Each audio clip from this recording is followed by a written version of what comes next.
Okay student, स्वागत है आप सभी का आज की क्लास में। तो बेटा, आज की जो हमारी क्लास है काफ़ी इम्पोर्टेंट है। और इस क्लास में हम देखो, ये क्लास नंबर 1 है। पहली बात तो यही है, इस क्लास में हम एएलपी मतलब असिस्टेंट लोको पायलट के जो सीबीटी 2018 में पेपर हुआ था, या लोको पायलट की जो भर्ती 2018 में आई थी, उसके क्वेश्चन को करेंगे। ओरिजिनल क्वेश्चन है, बिल्कुल आप देख सकते हैं स्क्रीन पे, ठीक है। और अभी मैं आपको ये भी बता दूं कि अभी आरआरबी टेक्नीशियन के फॉर्म भी आ चुके हैं, जिसमें आपके +2 साइंस साइड वाले भर सकते हैं, आईटीआई वाले भर सकते हैं। और रेलवे डी ग्रुप की यानी ग्रुप सी की वैकेंसी 1,03,000 की वैकेंसी भी आएगी, ठीक है। तो ध्यान दे लीजिएगा इसमें अच्छी तरीके से। ओके, चलो डन करते आगे।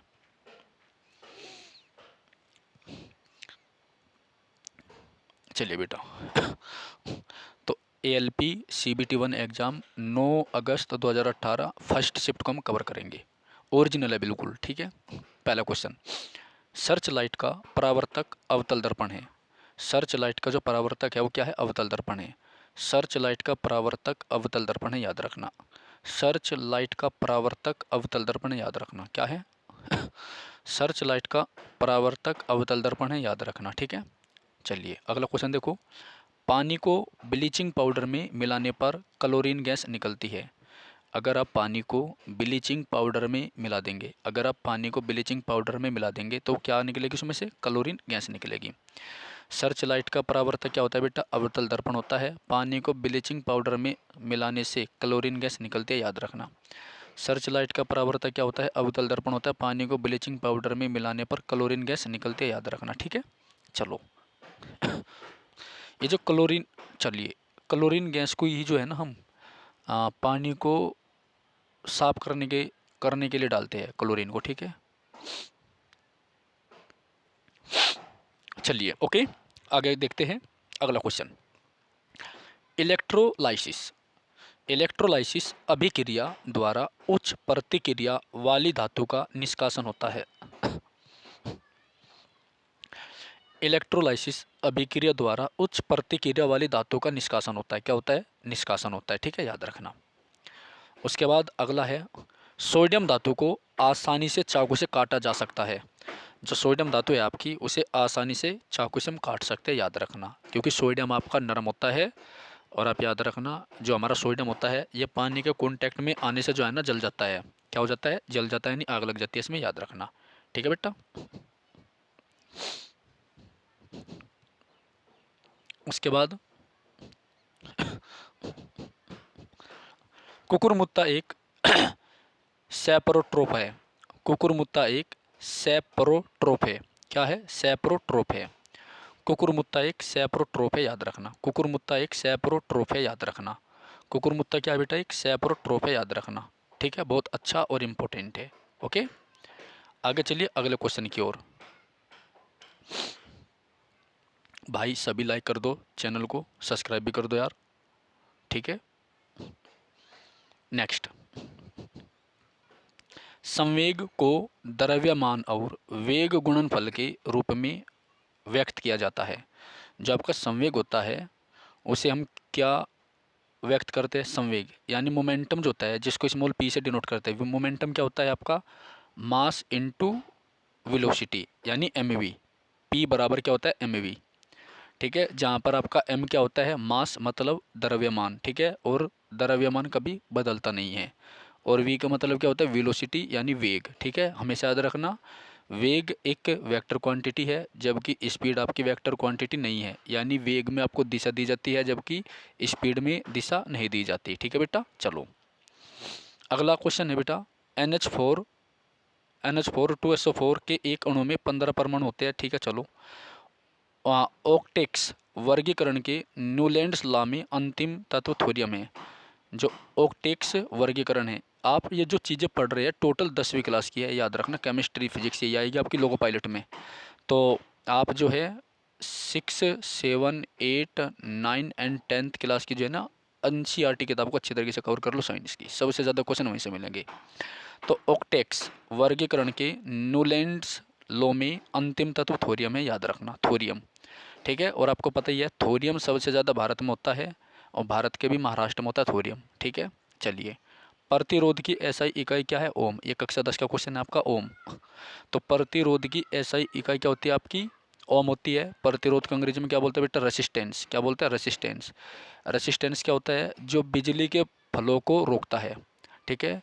The tendency which opposes to the flow of electricity, जो बिजली के फ्लो को रोकता है उसको हम क्या बोलते हैं? प्रतिरोध बोलते हैं, ठीक है, याद रखना। ओके, याद रखना, ठीक है, बहुत इंपॉर्टेंट है। तो प्रतिरोध की ऐसा यूनिट क्या होती है? ओम होती है। ओम एक साइंटिस्ट का नाम है, ठीक है। अगला है बेटा, यदि आप एक दर्पण में देखते हैं और पाते हैं कि छवि आपका परावर्तन आपसे छोटा है तो दर्पण उत्तल है। अगर आप एक शीशे में देखते हैं, एक दर्पण में देखते हैं, यदि आप एक दर्पण में देखते हैं और पाते हैं कि आपकी छवि यानी आपका परावर्तन आपसे छोटा है, यदि आप एक शीशे में देखते हैं और आप देखते हैं कि आपकी जो छवि है वो आपसे छुट्टी बन रही, तो दर्पण कैसा बेटा? उत्तल लगा, ठीक है, याद रखना। अब दो प्रकार के दर्पण होते हैं, एक उत्तल होता है और एक अवतल होता है, याद रखना। और एक अवतल होता है, अवतल होता है, ठीक है। तो उत्तल क्या होता है बेटा? देखो, उत्तल दर्पण जो होता है बीच में से मोटा होता है, याद रखो, बीच में मोटा होता है, मोटा, जबकि किनारों से बारीक होता है, याद रखना, ठीक है। अवतल क्या होता है? ये किनारों से मोटा होता है, जबकि बीच में से ये पतला होता है, ठीक है, दबा हुआ है। ओके, चलिए। खाद्य पदार्थों में दुर्गंध आने का मुख्य कारण वसा और तेलों का ऑक्सीकरण होता है। क्या होता है? वसा और तेलों का ऑक्सीकरण होता है, ठीक है, याद रखना। खाद्य पदार्थों में दुर्गंध आने का मुख्य कारण वसा और तेलों का ऑक्सीकरण होता है, याद रखना। खाद्य पदार्थों में दुर्गंध आने का मुख्य कारण क्या होता है? वसा और तेलों का ऑक्सीकरण होता है, याद रखना। क्या होता है? ऑक्सीकरण होता है, ठीक है। थायरोक्सिन के संश्लेषण के लिए आयोडीन आवश्यक है। थायरोक्सिन के संश्लेषण के लिए आयोडीन आवश्यक है। थायरोक्सिन के संश्लेषण के लिए आयोडीन आवश्यक है, याद रखना। तो थायरोक्सिन, देखो, थायरोक्सिन की कमी से घेगा, गलगंड, गोइटरी रोग होता है, ठीक है। आई बात समझ में? आयोडीन नमक होता है, ठीक है, और इसकी कमी से थायरिन जो है ना, थायरोक्सिन एक हार्मोन होता है जिसकी कमी से हमारे शरीर में क्या होता है? गलगंड होता है, ठीक है, थायराइड होता है, घेंगा रोग हो जाता है, याद रखना। बहुत अच्छा क्वेश्चन है, ठीक है। एक पौधे के तने या जड़ का घेरा, लेटरल मेरिस्टेम के कारण बढ़ता है। एक पौधे के तने या जड़ का जो घेरा है वो किसके कारण बढ़ता है? लेटरल मेरिस्टेम के कारण बढ़ता है, यानी एक टिश्यू होता है। ये टिश्यू मतलब उत्तक। क्या होता है बेटा? उत्तक होता है, याद रखना। तो एक पौधा जो होता है, जो पौधा होता है पेड़, उसका जो तना होता है या जड़ होती है, उसका जो घेरा है, यानी जो जड़ होती है मोटी होती है ना, जड़ मोटी होवे तो उसका कारण क्या? लेटरल मेरिस्टेम एक टिश्यू है उत्तक, उसके कारण होता है, ठीक है। तो कितने क्वेश्चन हो लिया भाई? ये पहला क्वेश्चन गिन लो एक बार, आजा। 2, 4, 6, 8, 10, 12, 13, 13 क्वेश्चन आए बस साइंस के, लोको पायलट में, ठीक है। अब हम देखते हैं assistant loco pilot CBT 1 exam 9/8/2018 second shift, ठीक है। फर्स्ट शिफ्ट हमने कवर कर ली। चलिए, CO मतलब carbon monoxide. CO gas biogas संयंत्र में उत्पन्न नहीं होती है। CO गैस जो होती है आपकी कार्बन मोनोऑक्साइड, ये बायोगैस संयंत्र में उत्पन्न नहीं होती है, क्योंकि वहाँ पर जो है गोबर गैस बनती है, यानी मीथेन गैस बनती है, ठीक है, याद रखना। तो CO गैस को जो है दम घोटू गैस बोलते हैं। क्या बोलते हैं? दम घोटू गैस बोलते हैं बेटा, याद रखना। जो CO होता है इसको हम क्या बोलते हैं? दम घोटू गैस बोलते हैं, याद रखना, ठीक है। क्लोरीन गैस का उपयोग ब्लीचिंग पाउडर के निर्माण में किया जाता है। जो क्लोरीन गैस है इसका उपयोग ब्लीचिंग पाउडर के निर्माण में होता है, याद रखना। तो क्लोरीन जो होती है क्लोरीन, इसका प्रयोग किस में किया जाए? ब्लीचिंग पाउडर के निर्माण में। तो CO गैस बायोगैस संयंत्र में पैदा नहीं होती है, क्लोरीन गैस का प्रयोग ब्लीचिंग पाउडर को बनाने में होता है, याद रखना, इंपॉर्टेंट है, ठीक है। यदि क्रिप्टोन की परमाणु संख्या 36 है, चलो, तो उसका इलेक्ट्रॉनिक विन्यास 2, 8, 18, 8 होगा, ठीक है। चलिए, तो इलेक्ट्रॉनिक कॉन्फ़िगरेशन ही आपको सीखना पड़ेगा, आपने पढ़ा भी होगा 10वीं क्लास का है सारी चीज़ें, ठीक है। स्वाद का पता लगाने के लिए अभिग्राहक को रसवेदी अभिग्राहक कहते हैं, ठीक है। तो किसी भी आदमी को अगर स्वाद का पता लगाना है तो वो जीभ के कारण लगाता है, क्योंकि हमारी जीभ के अगले भाग में जो है बहुत सारी स्वाद की जो है बढ़ पाई जाती है, बढ़, ठीक है, याद रखना। तो खट्टा, तीखा, मीठा, है ना, वगैरह वगैरह, ये सब हमें जो है बढ़ के द्वारा पता चलता है। चलिए, सार्वभौमिक गुरुत्वाकर्षण कॉन्स्टेंट, सार्वभौमिक गुरुत्वाकर्षण कॉन्स्टेंट यानी जी, इसको बोलते हैं यूनिवर्सल ग्रेविटेशनल कांस्टेंट। तो सार्वभौमिक गुरुत्वाकर्षण कांस्टेंट, कांस्टेंट मतलब जिसकी वैल्यू नहीं बदलती है, और इसकी वैल्यू क्या होती है बेटा, 6.67 इंटू 10⁻9 के लगभग होती है, ठीक है। अब देख लेना थोड़ा सा, तो सार्वभौमिक गुरुत्वाकर्षण कांस्टेंट यानी बड़ा जी, ओके। मूल्य की खोज किसने की थी, आइजक न्यूटन ने की थी, याद रखना, किसने की थी, आइजक न्यूटन ने की थी, ठीक है। चलिए, गैल्वेनाइजेशन की प्रक्रिया में लोहे को जस्ता की एक कोटिंग द्वारा संरक्षित किया जाता है। जो गैल्वेनाइजेशन होती है ये एक प्रोसेस होती है। गैल्वेनाइजेशन एक प्रक्रिया है जिसके द्वारा लोहे को जस्ते की कोटिंग द्वारा ढका जाता है, ठीक है बेटा, याद रखना, इंपॉर्टेंट है, ओके। ऊपर उठाए गए हथौड़े के पास स्थितिज ऊर्जा होती है, क्या होती है, स्थितिज ऊर्जा होती है, ठीक है। अगला क्वेश्चन है, जब हम आवधिक तालिका के समूह में नीचे जाते हैं जब हम आवधिक तालिका के समूह में नीचे जाते हैं तो सेल की संख्या बढ़ जाती है, क्या हो जाती है बेटा, बढ़ जाती है, सेल की संख्या क्या हो जाती है, बढ़ जाती है। दांतों में सड़न शुरू हो जाती है, भाई इंसान के दांतों में सड़न शुरू हो जाती है, याद रखना, ठीक है। जब मुंह का पीएच मान 5.5 से कम हो जाता है, अगर किसी इंसान के मुंह का जो पीएच मान है वो 5.5 से कम हो जाता है तो उसके मुंह में क्या हो जाती है, सड़न होनी शुरू हो जाती है, याद रखना।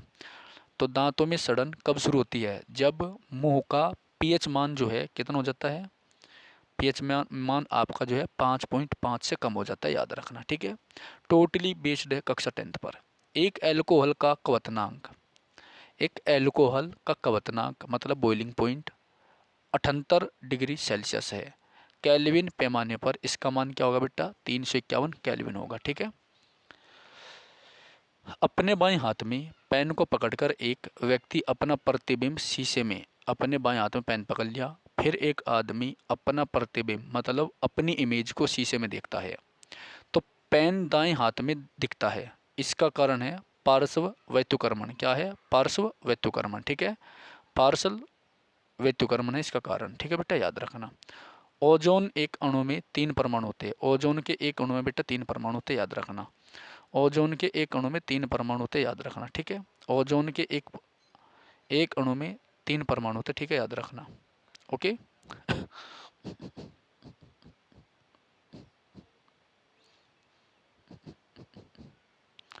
जब देखो बेटा, सेट नंबर 3 हो गया, assistant loco pilot exam 9/8/2018 third shift, ठीक है। चलिए, जब प्रकाश की एक किरण एक संघन माध्यम से, संघन माध्यम मतलब एक डेंस मीडियम से, एक संघन माध्यम से, ठीक है,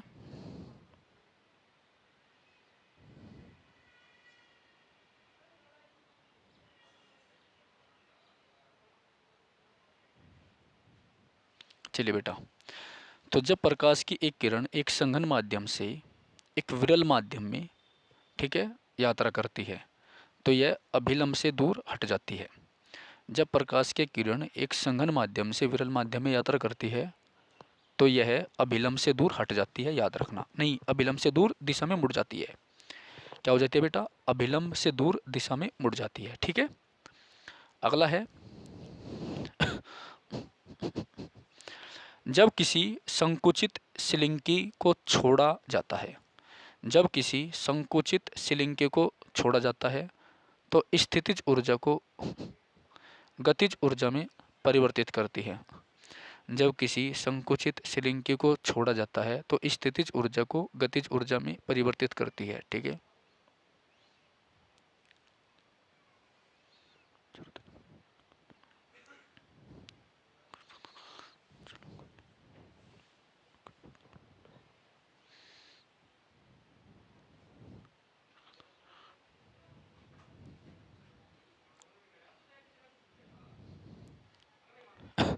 अगला क्वेश्चन है बेटा, प्लाज्मोडियम बहु विखंडन द्वारा उत्पन्न होता है। जो प्लाज्मोडियम होता है वो बहु विखंडन द्वारा उत्पन्न होता है, ठीक है। खाद्य पदार्थों का ऑक्सीकरण होने से रोकने के लिए, खाद्य पदार्थों का ऑक्सीकरण होने से रोकने के लिए नाइट्रोजन गैस का उपयोग किया जाता है। जो खाद्य पदार्थ होते हैं उन्हें सड़ाने से बचाने के लिए नाइट्रोजन गैस का उपयोग किया जाता है, ठीक है। साइकिल की सवारी करते समय निकलने वाली ऊर्जा, साइकिल की सवारी करते समय निकलने वाली ऊर्जा रासायनिक ऊर्जा होती है। कौन सी होती है बेटा? रासायनिक ऊर्जा होती है। अगर आप साइकिल की सवारी करते हैं और उस समय आप साइकिल की सवारी जब आप करते हैं उससे जो ऊर्जा निकलती है वो रासायनिक ऊर्जा का रूप नहीं होता है, ठीक है। वो रासायनिक ऊर्जा नहीं होती है, ठीक है, रासायनिक ऊर्जा नहीं होती है। यदि आप साइकिल की सवारी करते समय निकलने वाली ऊर्जा जो होती है वो रासायनिक ऊर्जा नहीं होती है, ठीक है बेटा। चलिए नेक्स्ट है, कशक्यूटा एक परजीवी के रूप में पौधे से पोषण प्राप्त करता है। जो कैसकटा है या कशक्यूटा है एक परजीवी के रूप में पौधे से पोषण प्राप्त करता है। एक परजीवी के रूप में पौधे से पोषण प्राप्त करता है, ठीक है, याद रखना। नेक्स्ट है, अंडप यानी कार्पेल, अंडप कार्पेल फूल के केंद्र में मौजूद होता है।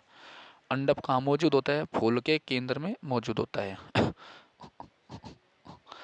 व्यवस्थित वस्तुओं की व्यवस्थित वस्तुओं की वो प्रवृत्ति जो उसे स्थिर या समान गति से गतिमान रहने के लिए प्रवृत्त करता है। वो प्रवृत्ति जो उसे स्थिर या समान गति से गतिमान रहने के लिए प्रवृत्त करता है जड़त्व कहलाता है। क्या कहलाता है? जड़त्व यानी इनर्शिया। तो व्यवस्थित वस्तु की वो प्रवृत्ति यानी किसी भी रेस्ट पोजीशन में रखे हुए ऑब्जेक्ट की वो टेंडेंसी जो उसे उसी पोजीशन में रहने के लिए क्या करती है? प्रवृत्त करती है। उसे हम क्या बोलते हैं? जड़त्व बोलते हैं, इनर्शिया बोलते हैं, ठीक है। जैसे ठीक है, तो जड़त्व का उदाहरण क्या है? जड़त्व का उदाहरण है जैसे अमरूद का पेड़ है, सेब का पेड़ है। तो पका हुआ जो पेड़ होता है, वो पका हुआ जो सेब होता है, अमरूद होता है, वो पेड़ पे लगा रहना पसंद करता है। तो पेड़ पे लगे रहना पसंद करना ही उसकी टेंडेंसी है। लेकिन जब हवा आती है, ठीक है, तो वो हिलता है और टूट के नीचे गिर जाता है। यानी कोई भी चीज़ जिस पोजीशन में है वो उसी पोजीशन में रहना पसंद करती है जब तक उस पर कोई एक्सटर्नल फोर्स कार्य न करता हो। तो किसी भी ऑब्जेक्ट का सेम पोजीशन में बने रहने की जो टेंडेंसी होती है, प्रवृत्ति होती है, उसे हम क्या बोलते हैं? जड़त्व बोलते हैं, ठीक है बेटा, इनर्शिया बोलते हैं। प्रोपेन का आणविक सूत्र क्या है बेटा? C3H8। प्रोपेन का आणविक सूत्र क्या है? मोलिकुलर फॉर्मूला C3H8, ठीक है। हीलियम को छोड़कर सभी नोबल गैसों के बाहरी सेल में 8 इलेक्ट्रॉन होते हैं, याद रखना। हीलियम को छोड़कर सभी जो नोबल गैस होते हैं, इनर्ट गैस होती है, उनके बाहरी सेल में 8 इलेक्ट्रॉन होते हैं, याद रखना, ठीक है। फूलों वाले ब्रायोफाइलम, फूलों वाले ब्रायोफाइलम पौधों में पत्तियों के मार्जिन के दरों में कलियां पैदा होती है। पत्तियों के मार्जिन के दर्रा में कलियां पैदा होती है, याद रखना, ठीक है। चलिए आगे देखो, ALP CBT1 10 अगस्त 2018 सेकंड शिफ्ट को देख रहे हैं अब हम।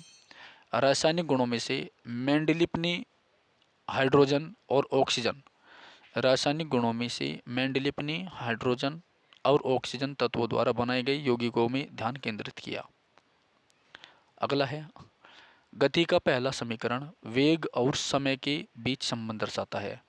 जो फर्स्ट लॉ ऑफ मोशन होता है वो वेग और समय के बीच में संबंध दर्शाता है। वेग मतलब वेलोसिटी और टाइम के बीच में संबंध बताता है, ठीक है। कौन सा? गति का पहला नियम।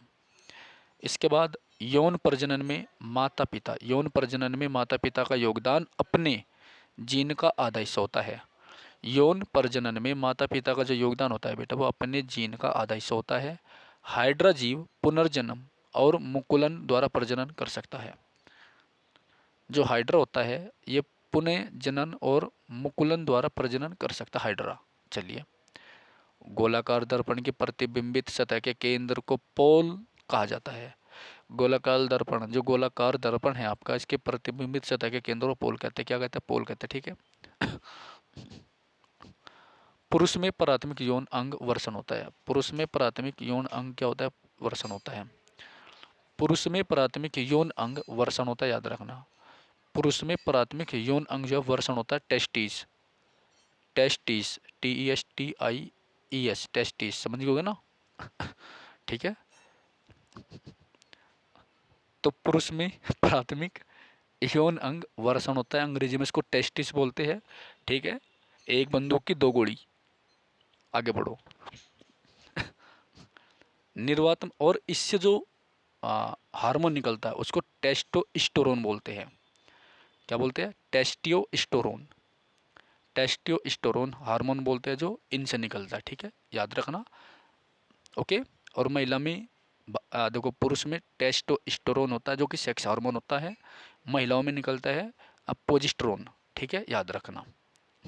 निर्वात में प्रकाश का वेग 3 × 10⁸ मीटर पर सेकंड होता है। निर्वात में यानी वैक्यूम में प्रकाश का जो वेग होता है 3 × 10⁸ मीटर पर सेकंड इनवर्स होता है। याद रखना, बहुत इंपॉर्टेंट है।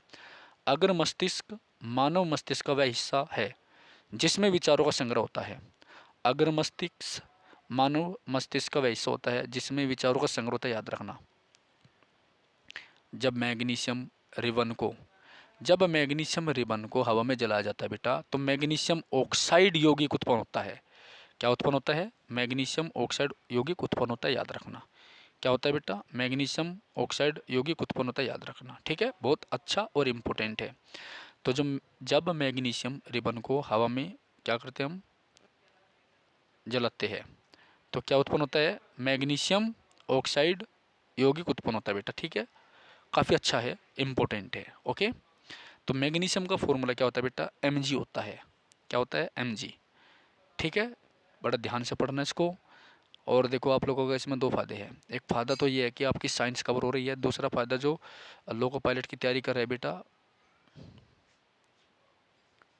उनको भी इसमें जानकारी मिलेगी। और आपका PYQ है, सभी ध्यान से देखिएगा। अपने यार दोस्तों को चैनल पर जोड़ना जरूर। ठीक है, ओके, आगे बढ़ते हैं। नेक्स्ट, न्यूटन द्वारा गणित की शाखाओं में से गणना का आविष्कार किया गया था। न्यूटन द्वारा गणित की शाखाओं में से गणना का आविष्कार किया गया था। न्यूटन द्वारा गणित की शाखाओं में से गणना का आविष्कार किया गया था। ठीक है, न्यूटन द्वारा गणित की शाखाओं में से न्यूटन द्वारा गणित की शाखाओं में से गणना का आविष्कार किया गया था। न्यूटन द्वारा गणित की शाखाओं में से गणना का आविष्कार किया गया था। ठीक है, एक मिश्र धातु ठोस विलयन का उदाहरण है। एक मिश्र धातु ठोस विलयन का उदाहरण है। ठीक है, तापीय अपघटन के दौरान अमोनिया नाइट्रेट तापीय अपघटन के दौरान अमोनियम नाइट्रेट N2OH2 उत्पन्न होती है। वाहनों की हेडलाइट में प्रयुक्त दर्पण अवतल है, सबसे ज़्यादा इंपॉर्टेंट है। जो हमारी कार होती है, कारों की जो हेडलाइट होती है, ठीक है, हेडलाइट जो होती है ना, उसमें अवतल दर्पण होता है बेटा। ठीक है, याद रखना। और यहीं पर ध्यान दीजिएगा, अगर किसी व्यक्ति को दूर का साफ नहीं दिखता है, अगर ज़्यादा दूर का क्लियर नहीं दिख रहा है, ठीक है, तो मतलब उसको निकट दृष्टि दोष है। याद रखना, कौन सा दृष्टि दोष है? निकट। देखो, हिंदी में उल्टा है।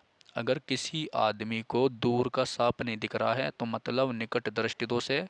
अगर किसी को नज़दीक का साफ नहीं दिख रहा है, दूर का क्लियर दिख रहा, तो उसको दूर दृष्टि दोष है। ठीक है, तो अंग्रेजी में जिसको दूर का साफ नहीं दिखता उसको हाइपर मेट्रोपिया बोलते हैं, और जिसको पास का साफ नहीं दिखता है उसको हाइपोमेट्रोपिया बोलते हैं। ठीक है, चलिए आगे बढ़ते हैं बेटा अगले क्वेश्चन की ओर। 66 बहुत 13×6 क्वेश्चन कर रहे भाई, कम से कम आपके कवर अप 3 6 3 9 हो गया मेरे हिसाब से। चलो बेटा, थर्ड शिफ्ट है आपकी। देखिए, विद्युत आवेश की SI इकाई क्या है? कूलाम।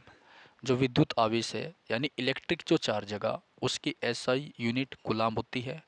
ठीक है, और आपने पढ़ा होगा कूलाम लो, आपने पढ़ा होगा कि जो दो चार्ज होते हैं उनके बीच में जो स्ट्रॉन्ग फोर्स लगता है, फोर्स ऑफ अट्रैक्शन होता है, उसको हम क्या बोलते हैं?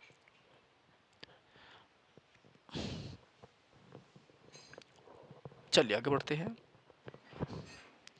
तो विद्युत आवेश की SI इकाई क्या होती है बेटा? कूलाम होती है। इसको C से डिनोट करते हैं, जो कि एक वैज्ञानिक का नाम था। ठीक है, चलिए, गति के दूसरे समीकरण द्वारा स्थान और समय के बीच संबंध को दर्शाया जाता है। ठीक है, स्थान और समय के बीच गति का जो दूसरा नियम है, समीकरण है, वो स्थान और समय के बीच के संबंध को दर्शाता, ठीक है। बोरोन धातु और अधातु दोनों के रूप में कार्य नहीं करता। बोरोन धातु और अधातु दोनों के रूप में कार्य नहीं करता। बोरोन धातु और धातु के रूप में कार्य नहीं करता, ठीक है, याद रखना। कूलाम का नियम, दो बिंदु आवेशों के मध्य आकर्षण या प्रतिकर्षण के बल का परिणाम दो आवेशों की मात्रा के अनुक्रमानुपाती होता है। अनुक्रमानुपाती होता है और उनके बीच की दूरी के वर्ग के व्युत्क्रमानुपाती होता है, ठीक है। तो कूलाम का जो नियम है वो बताता है कि अगर दो चार्ज आपका जैसे Q1 हो गया और Q2 हो गया, ठीक है, तो इनके बीच में जो फोर्स ऑफ अट्रैक्शन होगा यानी एफ जो होगा ये डायरेक्टली प्रोपोर्शनल टू होगा। देखो बल बराबर Q1 Q2 के डायरेक्टली प्रोपोर्शनल होगा, जबकि एंटी प्रोपोर्शनल होगा to the distance between them, ठीक है, to the square of the distance between them. It means force is directly proportional to the product of two charge Q1 and Q2. I repeat again, force is directly proportional to the product of two charge Q1 and Q2 and anti-proportional to the square of the distance between them, right? Okay, when देखो Q1 Q2 दो charge है, इनके गुणनफल के directly proportional आपका बल होगा, जबकि इन दो के बीच में जो दूरी होती है उसके स्क्वायर के अनुक्रमानुपाती होता है, ठीक है, याद रखना। और जब आप इसको हटाते हैं, क्या नाम है इसको, डायरेक्टली प्रोपोर्शनल को, तो इसमें कांस्टेंट लेते हैं और वो कांस्टेंट क्या होता है आपका 1/4 पाई एप्सिलॉन नॉट 0, कुछ इस टाइप से होता है बेटा, याद रखना। काफ़ी समूल्य मैंने पढ़ा था, ठीक है, जब देख लेना। यकृत मनुष्य में अंतस्रावी ग्रंथि नहीं है। यकृत मनुष्य में अंतस्रावी ग्रंथि नहीं है, ठीक है, इनर ग्लैंड नहीं है। स्थायी उत्तकों के निर्माण के लिए एक स्थायी संरचना आकार क्रिया अपनाने की प्रक्रिया को विभेदन कहते हैं, याद रखना। कोलेन काइमा, बहुत अच्छा क्वेश्चन है। कोलेन काइमा उत्तकों में कोशिकाएं जीवित होती है। जो कोलेन काइमा होता है ये ऐसे उत्तक होते हैं जिनमें कोशिका जीवित होती है, लंबी और कोनों पर अनियमित रूप से स्थूल होती है कोलेन काइमा में, ठीक है। तो कोलेन काइमा उत्तकों में कोशिकाएं जीवित होती है, लंबी कोनों पर अनियमित रूप से स्थूल होती है। अगला 10वीं क्लास का क्वेश्चन है, आर्किमिडीज भौतिकविद ने उत्प्लावक बल के अस्तित्व की व्याख्या की थी। 9वीं क्लास का क्वेश्चन है आपका, ठीक है। तो आर्किमिडीज जो था एक वैज्ञानिक था, ठीक है, यूनान का भौतिक शास्त्री था, ठीक है। तो इसने उत्प्लावक बल के अस्तित्व की व्याख्या की थी। देखो उत्प्लावक आपने बायोंट फोर्स पर होगा, ठीक है, चलो छोटे इसको भी आप इसको समझ लो। सीधा एग्जांपल बता रहा आपको, मान लीजिए आप किसी ट्यूबवेल पर गए नहाने के लिए। मान लीजिए आप किसी ट्यूबवेल पर गए नहाने के लिए, आप खुद अपनी ट्यूबवेल पर गए होंगे, ठीक है। तो जैसे ही आप होद्दी पर खड़े होके और होद्दी के अंदर गुचकी लगाओगे ऊपर से, ठीक है, मतलब आप खड़े ऊपर और कूद गए होद्दी के भीतर। तो जैसे होद्दी के भीतर आप कूद देंगे तो आप होद्दी में गिरोगे, तो जितना पानी आप बाहर निकालते हैं उतना ही बल आप पे जो नीचे का जो पानी होता है वो ऊपर की तरफ लगाता है, ठीक है, उसको उत्प्लावक बल कहते हैं, याद रखना। ओके, तो आर्किमिडीज भौतिकविद ने उत्प्लावक बल के अस्तित्व की व्याख्या की थी, ठीक है ना, याद रखना। मतलब देखो मैं सीधा बता रहा, आर्किमिडीज के सिद्धांत के अनुसार, ऐसे नहीं समझ माना आप लोगों की। आर्किमिडीज के सिद्धांत के अनुसार जब किसी वस्तु को हम पानी में डुबाते हैं, आर्किमिडीज के सिद्धांत के अनुसार जब हम किसी वस्तु को पानी में डुबाते हैं तो उस वस्तु के आयतन के बराबर, ठीक है, उस वस्तु के आयतन के बराबर पानी जो है उस वस्तु से बाहर निकल आता है। अगर वस्तु का भार पानी के भार से ज़्यादा है, कंडीशन नंबर 1, अगर वस्तु का भार पानी के भार से ज़्यादा है तो वस्तु पानी में डूब जाएगी, क्लियर। यदि वस्तु का भार पानी के भार से कम है तो वस्तु पानी में तैरेगी। तीसरा, यदि वस्तु का भार पानी के भार के बराबर है तो वस्तु उस पानी में आ, तैरते डूबते हुए क्या करेगी, तैरेगी, ठीक है, याद रखना। ओके, तो जब आप किसी होदी में नहाने के लिए जाओ या स्विमिंग पूल में जाते हैं तो जैसे आप ऊपर से कूदते हो तो अचानक आप देखेंगे कि आपकी छाती पे चोट लगती है। तो जितना बल आप ऊपर से नीचे की तरफ लगाते हैं पानी में, उतना ही बल आप पर जो आपकी बॉडी पर जो है नीचे का जो पानी है ऊपर की तरफ लगाता है। तो जो बल पानी नीचे से ऊपर की ओर लगाता है, भाई मान लो ये आपका स्विमिंग पूल है, ठीक है, और आप यहाँ खड़े मुछेड़िया बापू, बिल्कुल किनारे पे बामडुल्ली वाला पूल है ये, स्विमिंग पूल, ठीक है, जहाँ हमारे छात्र जाकर नहाना, पूरा भरा हुआ है। आप इसमें कूद गए, कूदने के बाद में तो अब आपने देखो गुचकी आपने लगा ली इसमें, तो जितना बल आपने पानी पर लगाया, जितना बल आपने पानी पर लगाया, तो उतना ही बल ये जो नीचे का पानी है ना ये वाला, ये ऊपर की तरफ लगा होगा, रंग बदल लूँ, उतना ही बल ये नीचे का जो पानी है ना ऊपर की तरफ लगा हुआ। तो जो बल ये नीचे का पानी ऊपर की तरफ लगा रहा, इसको हम क्या बोलते हैं, उत्प्लावक बल बोलते हैं, बाउंड फोर्स बोलते हैं, ठीक है। अब तो पल्ला पड़ गया होगा, चलो बहुत इंपॉर्टेंट है इसलिए बता दिया यहीं पर, ठीक है। वाष्पीकरण एक सत्य घटना है, वाष्पीकरण क्या है, एक सत्य घटना है बेटा, ठीक है, याद रखियो। नेक्स्ट, अपच का इलाज करने के लिए एंटासिड प्रकार की दवा का प्रयोग किया जाता है, ठीक है। अगर आपको जो है अपच हो रही है या आपका खाया पिया नहीं पच रहा है, तो आपने देखा होगा लोग बाग आजकल इनो पीते हैं, इनो, ठीक है ना, वही है बस ये, तो इनो एक एंटासिड है, याद रखना, ठीक है। तो अपच का इलाज करने के लिए एंटासिड प्रकार की दवा का प्रयोग होता है, ठीक है। गति के अनुरूप वस्तु की गतिज ऊर्जा की वृद्धि होती है, ठीक है। 13 अगस्त 2018 फर्स्ट शिफ्ट, सोडियम कार्बोनेट की हाइड्रोक्लोरिक अम्ल से अभिक्रिया में उत्पन्न गैस कार्बन डाइऑक्साइड है। अगर सोडियम कार्बोनेट की हाइड्रोक्लोरिक अम्ल से अभिक्रिया करवा दे, अगर हम सोडियम कार्बोनेट की, ठीक है, अगर हम Na2CO3 की किससे रिएक्शन करवा दे बेटा, रिएक्शन करवा दें हम HCl से, ठीक है, तो प्रोडक्ट क्या बनेगा, तो इसमें आपके कार्बन डाइऑक्साइड गैस निकलेगी, ठीक है, याद रखियो, ओके। तो अगर हम सोडियम कार्बोनेट की हाइड्रोक्लोरिक एसिड से क्या करा दे, अभिक्रिया करवा दे, रिएक्शन करा दे, तो आपके प्रोडक्ट क्या निकलेगी, कार्बन डाइऑक्साइड यानी CO2, ठीक है, याद रखना। देखो जो हाइड्रोक्लोरिक एसिड है हमारे पेट में पाया जाता है, ठीक है, और इसी की ज़्यादा सिक्रेशन से हमारे पेट में जो है तेजाब बनने लगता है, याद रखना। और जब हम रोटी वोटी खाना खावे वो भी हाइड्रोक्लोरिक एसिड के कारण ही हमारे पेट में पचता है, याद रखना, ठीक है। और कार्बन डाइऑक्साइड को क्या बोलते हैं, ग्रीन हाउस गैस बोलते हैं, ये भी आप याद रखना, ठीक है। अमीबा में बाइनरी विखंडन का अलैंगिक प्रजनन होता है। अमीबा में क्या होता है, अमीबा में बाइनरी विखंडन का अलैंगिक प्रजनन होता है, ठीक है, अलैंगिक प्रजनन होता है, याद रखना, ठीक है बेटा, ओके। आगे चलो, प्रकाश संश्लेषण के दौरान बने उत्पाद ग्लूकोज, जल और ऑक्सीजन है। प्रकाश संश्लेषण के दौरान बने उत्पाद ग्लूकोज, जल और ऑक्सीजन है, ठीक है। हीरे के कार्बन परमाणु की बाहरी कोश में मुक्त इलेक्ट्रॉनों की संख्या क्या है, शून्य है, क्या है, शून्य है। हीरा काफ़ी, देखो हीरा धरती पे पाए जाने वाला सबसे कठोर पदार्थ है, क्या है, पदार्थ, हीरा क्या है, पदार्थ है, ठीक है। लेकिन प्लेटिनम क्या है, धातु है, प्लेटिनम, प्लेटिनम क्या बेटा, धातु है। तो अगर पदार्थ पूछे तो हीरा होगा, अगर आपसे पदार्थ पूछे बेटा तो हीरा आंसर होगा, अगर आपसे धातु पूछे तो प्लेटिनम होगी, ठीक है। चलो नेक्स्ट, एक वक्रीय दर्पण जिसमें परावर्तक सतह अंदर की ओर वक्रीय होती है अवतल दर्पण कहा जाता है, क्या कहा जाता है, अवतल दर्पण, ठीक है बेटा। चलो नेक्स्ट, युग्मक संलयन को अंडे के साथ शुक्राणुओं में एक संलयन के रूप में परिभाषित किया जाता है।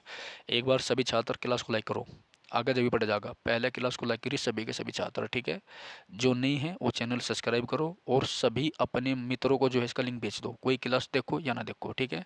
सभी छात्रों को ये क्लास शेयर करनी जरूर की जरूर, ठीक है। जिसके पास नेट फालतू वो क्लास देखने के बाद डाउनलोड करके डिलीट कर दियो, ठीक है भाई, इतना काम कर दियो, आपके 50 MB खर्च होगी, ज़्यादा कुछ नहीं, ओके।